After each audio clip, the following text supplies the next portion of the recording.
додгоҳи ҳакамие дар Швейсария ба ширкати Талкои Тоҷикистон амр додааст ба Русал, як ширкати азими русӣ ва тавлидкунандаи алюминий дар ҷаҳон 275 миллион доллар ҷуброн пардозад.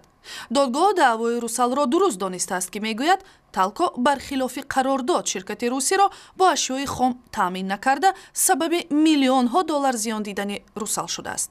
бар асоси ҳукми додгоҳи ҳакамии Швейсария аз рӯзи 9 октябр Талко, корхонаи давлатии алюминий дар Тоҷикистон, бояд ҳамаи ҷубронро ба Русал бипардозад.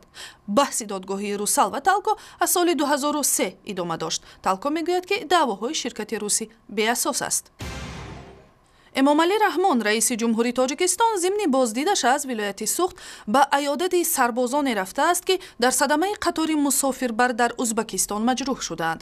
эмомалӣ раҳмон аз табибон хостааст барои табобати зуди беморон чораҳои лозимиро биандешад. як сарбози сокини Душанбе, Беҳрӯз Хоҷаев, дар суҳбат бо радиои Озодӣ садамаро чунин ба ёд овард. паси сахт штака ғалтием дига ҳашмо рафта. хестем ки да чи در شهر ازبکستان بودیم، در شهر جیزختش بودیم. خوب شاید نزدیکا پیوندا خیش تبار پدر و مادر چیزی گفته میخواهید که خواتین همین گفتم میخوام که خواتین نشم و سیاستمند هستیم. қатори мусофирбари Душанбекони Бодом субҳи 10 октябр дар вилояти Ҷиззахи Узбекистон аз роҳаш хориҷ ва ба садама дучор шуд, ки дар натиҷа 45 мусофир аз ҷумла 33 сарбоз маҷрӯҳ шудааст. дар шаҳри Душанбе нахустин мулоқоти рӯбарӯи номзадҳо ба мақоми раиси ҷумҳурӣ баргузор шуд. Номзадҳои 6 ҳизби Тоҷикистон дар ҳузури сокинони пойтахт доир ба барномаҳои пеш аз интихоботии худ гуфтанд, вале айни замон эмомалӣ раҳмон, раиси ҷумҳурӣ, амалкунандаро ситоиш карданд, ки ба гуфтаи онҳо барои мардум хизмати арзанда мекунад. дар мулоқот Исмоил Талбаков, номзади ҳизби коммунист, Толиббек Бухориев аз ҳизби аграрӣ, Олим Бобоев, номзади ҳизби ислоҳоти иқтисодӣ, Саид Ҷаъфар Исмонов аз ҳизби демократ ва Абдуҳалим Ғаффоров аз ҳизби социалистӣ ҳузур доштанд.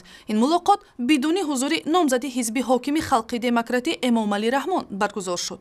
интихоботи раёсати ҷумҳурии Тоҷикистон рӯзи 6 ноябр сурат мегирад.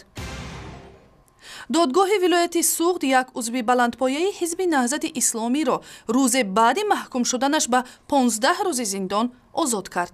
Воҳидхон Қосидиновро рӯзи иди Қурбон ва баъд аз он дастгир карданд, ки гӯё дар дохили як масҷиди ҷомеи ҷамоати чоркӯҳи Исфара авбошӣ кардааст.